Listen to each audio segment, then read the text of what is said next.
In the meantime, new troubles for ObamaCare. Republicans launching an investigation into these state-run exchanges, the websites that are failing badly. One of those is in Oregon, finally launching a limited version of the site today for insurance companies only. This after repeated delays that put it 5 months behind schedule. Brett Baer's the anchor of Special Report. And Brett, how are you? Good day to you. Hey, Bill. What's going on in Oregon, man? I mean, over and over and more money. Yeah, I tell you what, $304 million in federal grants, $160 million in state taxpayer money, and not a single person has been able to enroll online in Oregon.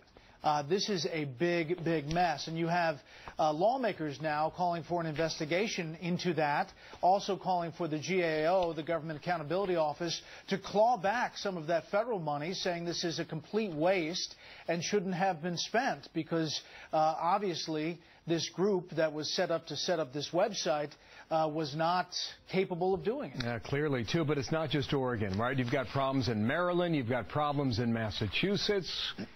It's a website. Yeah. In Maryland, you have the governor there, Martin O'Malley, who we should point out has been talked about as a possible contender or considering a run in the Democratic Party for 2016. And he is dealing with a website that has not functioned very well at all either. And it has been so poorly functioning that the state is now considering just abandoning the state website and then just going to the federal website, healthcare.gov. They are in the process of making that decision this week.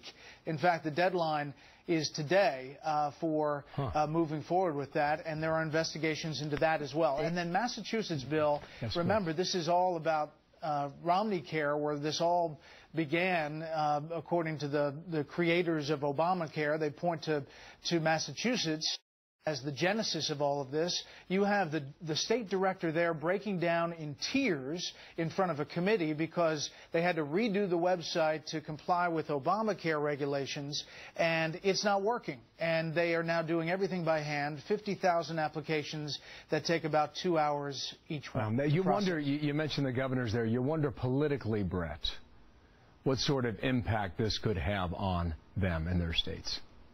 Significant. I mean, significant, because you have all of these investigations launching. You have a lot of press now covering this.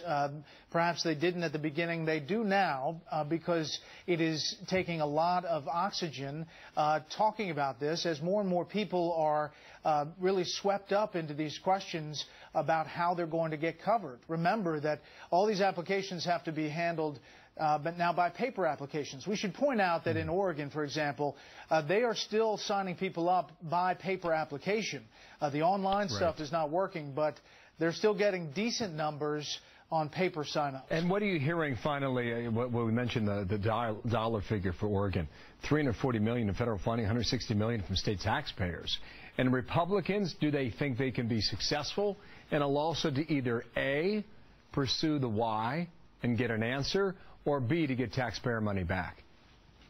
I mean, that's a tough thing, to claw that taxpayer money back once it's already been spent on something that didn't work. That's the effort that they're going to try to make and the case they'll try to make. But you know that once the money's out the door, it's tough to get back in. That's a fact. You bet. See you at 6 o'clock, okay, Brett? Thanks. Brett Baer there in Washington. Special Report, 6 p.m. Eastern Time. Thank you, Brett.